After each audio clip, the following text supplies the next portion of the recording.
orang mengatakan buku itu tidak pun dibaca menjadi hiasan yang indah. Saya tahu kalau Ishari setuju atau tidak. Enggak, Bang. Kadang-kadang aku punya buku di sini, Bang, misalnya tidak indah. Karena bukunya, Abang bayangkanlah, buku tua yang mungkin orang nggak baca. Aku masih simpan, Bang. Iya. Coba. Ketut Tantri. Ini sudah kuning, Bang. Revolt in Paradise. Revolt in Paradise. Aku pernah sama-sama dia agak lama juga di London. Bang, ini udah kuning, udah busuk-busuk, tidak pantas menjadi hiasan meja. Tetapi aku suka di sini. Taruh, karena itu pengalaman seorang wanita yang berjalan di Bali, Ketut Tantri kan. Nanti luar biasa. Nah, tapi Bang, buku-buku begini ada batasnya. Ada batasnya. Setelah kita pahami, so what, gitu. Tetapi ketika kita membaca kitab suci, semakin kita dalami, semakin kita jauh untuk mencapainya kedalaman. Jadi ini menggali sumur yang tak ada ujungnya.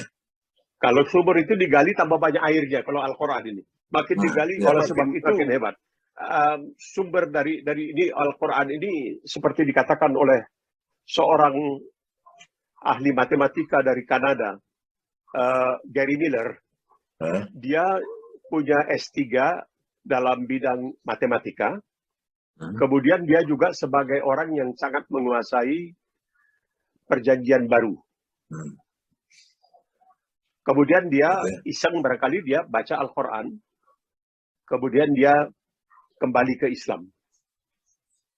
Aneh kan? Dia seorang ahli perjanjian baru dan dia semacam missionary. Punya S3 di bidang matematika. Dia ahli dalam Bible, menjadi missionary, tapi kemudian kembali ke Islam. Orang selalu bertanya, kenapa Bang Nuin suka bilang kembali ke Islam, bukan masuk Islam?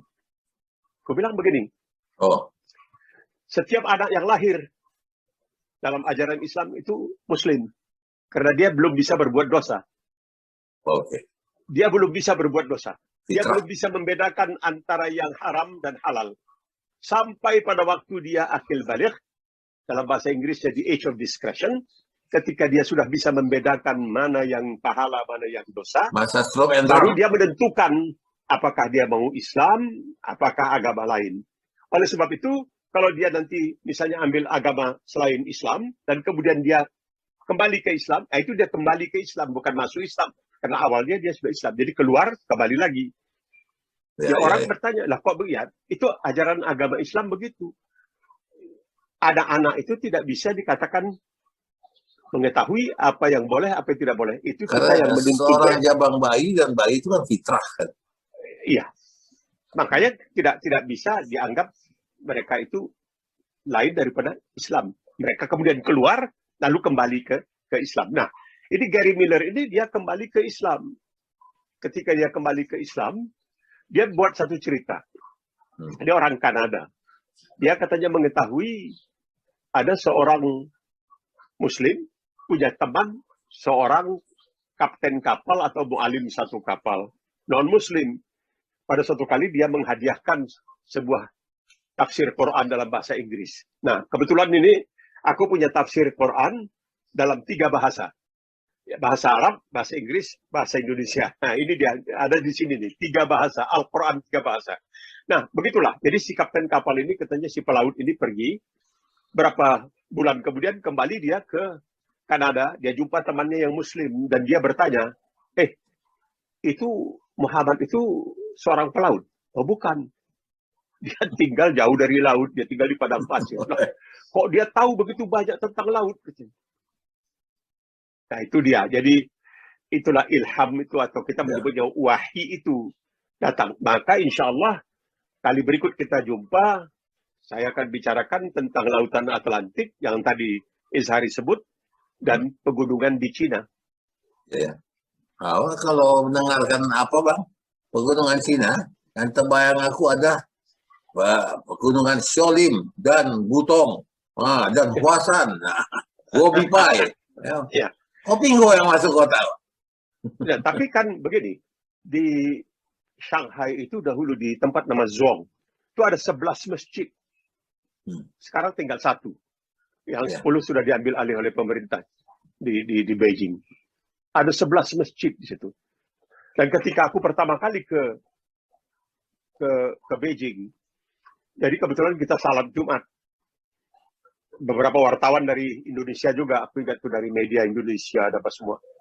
Habis salat Jumat, kita mau keluar nggak dikasih, dikepung. Oh, mati kita. Apa ini? Barangkali mereka curiga. Rupanya pada waktu itu kebetulan Maulid Nabi. Jadi mereka punya perhelatan, ada makanan. Semua kita tadi kasih keluar, suruh makan. Tapi kita bisa berkomunikasi dengan bahasa. Wah, hebat juga mereka. Itu di Beijing. Itu kejadian di Beijing. Ya. Alhamdulillah. Ya, jadi begitulah. Dia pun milihnya warna hijau. Ini dia. Untuk Bang Nuim. Terima kasih atas segala-galanya. Apa itu, Bang? Yang memberikan kepada aku nih, yang Habib Yasin. Untuk tahu dia. Siapa yang memberikan? Enggak, ini kan untuk Bang Nuim, thank you for everything. Yang memberikan ini, seseorang yang pernah aku kenal, pernah bekerja di Radio Australia, ayahnya orang Aceh, ibunya orang Manado. Jadi ketika ayahnya meninggal, jam 4 pagi, aku kebetulan di Jakarta, dia tidak tahu apa yang harus dilakukan untuk mayatnya ini, karena dia, keluarganya lebih ke ibunya yang non-Muslim. Jadi aku bikinkan begini, tutup, ikat semua. Kemudian dia juga minta disyahadatkan pada waktu itu. Disyahadatkan. Jadi sebagai rasa terima kasihnya, jam 4 pagi. Someone we know? Debra Yatim. Oh, Debra? Ya. Oh, we know her. Ya, dia kan pernah di Radio Australia. Ya, oke. Kalau tidak salah dulu sempat juga sering berhubungan sama kami waktu aku menjadi pemret di Radio Trijaya. Iya, dia orang pintar. Ya. Orang sangat pintar, tapi terlalu ketat pada prinsipnya. Yes, ya betul. Iya, luar biasa. Jadi, tapi nggak apa-apa. Berarti dia yakin sama dirinya. Jadi bagus. Ya. Aku lihat orangnya begitu-begitu tuh, dia punya keyakinan pada dirinya, maka dia berani keras. Ada orang nggak berani keras kan, lembek juga karena tak punya keyakinan. Ya, tapi itulah di negeri kita sayang juga dia tak bisa. Mestinya dia bisa jadi seseorang yang sangat menonjol. Is he still exist? Ada? Suka jumpa juga, pernah jumpa. Ya, sudah lama tak pernah kedengaran namanya. Dan sudah lama nggak jumpa juga. Nggak ada berita-berita tentang dia juga. Ya, kalau jumpa sampaikan salam. Coba nanti kita lihat Google dulu, Bang. Sekarang ini kan kita tak tahu lagi kawan kita nih, mana yang sudah wafat, mana yang hidup. Kadang-kadang lewat kita, Bang, bacanya. Jadi begini, di Inggris pernah anak seorang bangsawan, seorang lord, dia bawa kawannya untuk jumpa ayahnya. Dia perkenalkan ayahnya, ini ayahnya bangsawan lord ini. Oh, ya, saya kenal. Bagaimana ayah? Oh, dia udah mangkat, udah meninggal. Oh, iya. Tahun depan jumpa lagi. Lupalah si lord ini. Dia tanya, ini dia. Oh ya, kau anak si lord sana. Ya. Bagaimana ayah kamu? Masih meninggal. Masih mangkat. Iya, Bang. Jadi kalau menyinggung itu sedikit memang kadang-kadang sedih kita. Setiap hari kita lihat Facebook itu jadi seperti apa, kabar duka cita saja kita terima. Dan mulai pula sekarang, Bang, mulai banyak yang kita kenal. Kalau yang tahun pertama itu ada yang meninggal nggak kenal kita, sekarang rata-rata kita kenal. Jadi kalau orang bilang udah dekat ini ya katanya. Jadi tapi kita kan tidak tahu, Izhari, kapan kita akan meninggalkan dunia ini. Pegangan aku pada cerita dalam kisah 1000 malam dan 1 malam. 1000 dan 1 malam, ya. 1000 malam dan 1 malam, bukan 1000 dan 1 malam. Salah itu. Bukan 1001 ya. Penerjemahannya benar. 1000 malam dan 1 malam. Alf Laila wal Lail. Bahasa Arabnya. Inggris mengatakan 1001 Nights. Prancis bilang salah. Harus itu lama perdebatan itu. Antara Universitas Oxford dengan Sorbonne barangkali di Prancis. Prancis bilang terjemahan kalian salah. 1000 malam dan 1 malam. Bukan 1000 dan 1 malam. Jadi dalam salah satu kisah itu tersebutlah seorang pelaut bernama Zindabad. Zindbad. Yang kemudian, ya, Sinbad the Sailor. Bisa. Sinbad the Sailor bahasa Inggris, Zindabad. Ya. Dia menghadap Sultan. Konon menghadap Sultan dan mengatakan, Tuanku mohon doa restu dan izin, Patik kan artinya aku ya, hamba mau melaut. Patik itu padahal anak anjing kecil. Patik itu dalam bahasa Indonesia itu anak anjing kecil. Iya, tapi kita merendahkan. Ya, Bahkan Patik mau melaut. Gempar tuanku. Tuanku Sultan gempar. Zindabad, kau gila. Kau ceroboh. Kau nekat. Mari ku tanya, kata Sultan. Kakek Anda kamu matinya di mana? Di laut, tuanku. Ayah Anda engkau matinya di mana? Di laut, tuanku. Nah, kau sekarang ke laut, kau mati pula di laut. Zindabad bilang, mohon maaf, beribu maaf. Yang maha mulia, tuanku. Perkenankan hamba bertanya kepada tuanku, kakek Anda, tuanku, mangkatnya di mana? Kau di tempat tidur. Ayah Anda, tuanku, mangkatnya di mana? Dia di tempat tidur. Tuanku, janganlah naik ke tempat tidur. Mangkatnya lagi tuanku di sana. Jangan tidur-tidur. Itulah dia. Jadi, Al-Quran mengatakan, wa ma Muhammad illa rasul qad khalat min qabli rasul. Bahwa Muhammad itu hanya seorang rasul. Dan banyak rasul-rasul sebelumnya yang sudah wafat. Jadi kita tidak bisa, seperti dikatakan Rasulullah, segala penyakit ada obatnya kecuali tua dan mati. Ya itulah dia. Ya. Kita tidak tahu kapan kita akan dipanggil. Ya, kita berserah, tetapi tetap upaya menjaga kesehatan kita. Tetap. Ya, Arbudha atau wakal. Kamu ikat unta kamu dan kamu tawakal. Tapi ikat dulu unta. Ya. Nomor satu, ikat dulu unta, baru tawakal. Ya. Jadi masing-masing kita, Bang, aku, Abang, kawan-kawan lain, kita memilih sikap kita dalam menjaga kesehatan kita. Jadi kata orang, COVID ini hanya bisa kita musnahkan apabila setiap orang menjaga kesehatan diri.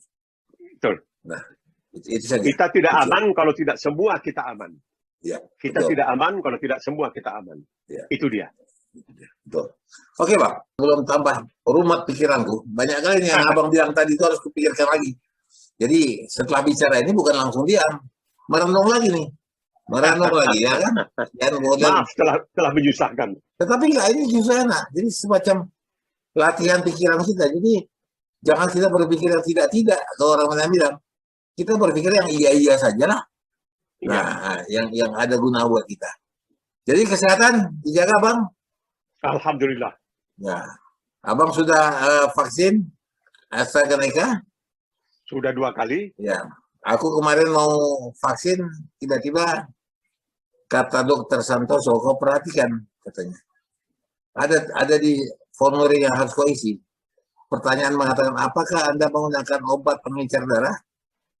Nah, kau kan gunakan itu, katanya. Ya, enggak bisa kau. Stop dulu itu. Oh, enggak. Aku malahan itu dianggap menguntungkan. Aku makan Kartia, pengencer darah Kartia. Sama, aku bisa dibeli begitu sama. Kartia.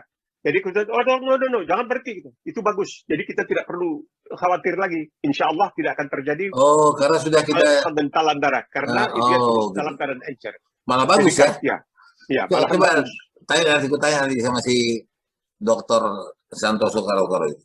Ini abang-abang awak juga nih kan? Tapi dia di bawah abang. Ya, betul.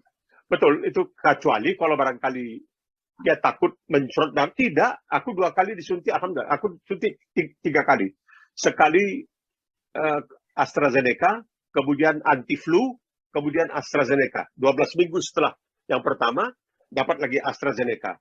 Nah, ini mudah-mudahan, siapa tahu.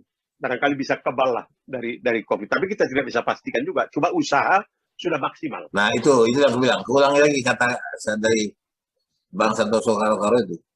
Sebagai dokter ahli jantung dan pembuluh darah, dia mengatakan, berapa kali dia nasihati aku. Dia bilang, vaksinlah kau. Katanya. Bang, aku bilang, yang penting aku jaga imunitas tubuhku. Vaksinlah kau, katanya. Kenapa? At least, kalau kau tidak vaksin, you have no protection at all. Begini, Azhari. Di sini dikatakan, bahaya tidak divaksin jauh lebih besar dari bahaya divaksin. Ya. Itu di Australia, para ahli yang mengatakan, bahaya tidak divaksin jauh lebih besar dari bahaya dari vaksin. Dari sekian juta, satu yang pengentalan darah. Selama ini begitu banyak perempuan muda yang makan pil anti hamil, mereka mengalami pengentalan darah. That's it. Ya. Mudah-mudahan Bang, kita berjalan pelan-pelan, lihat kiri kanan, mau melangkah, lihat ada lubang atau tidak. Ya, jangan nanti kita sembrono, kemudian asal tabrak-tabrak saja. Kata orang makan obat cacing, makan juga obat cacing, belum tentu kita buktikan juga. Jadi hati-hati. Usus tuh keluar. Usus tuh keluar. Betul. Aku Karena itu obat keras. Di sini obat cacing itu bisa dibeli hanya dengan resep dokter. Ivermectin itu bisa dibeli dengan. Dia itu kan lucu, Bang. Yang kita tahu obat cacing itu paling dalam setahun 2 kali ya kita makan. Per 6 bulan kita cuci perut. Jadi kalau 3 kali sehari, selama 3 hari, usus itu terburai. Nggak tahu lah itu kita ya. Oke Bang. Oke. Kita sambung lagi nanti. Sampai jumpa. Insya Allah. Oke. Bang. Assalamualaikum. Assalamualaikum. Waalaikumsalam. Waalaikumsalam warahmatullahi wabarakatuh.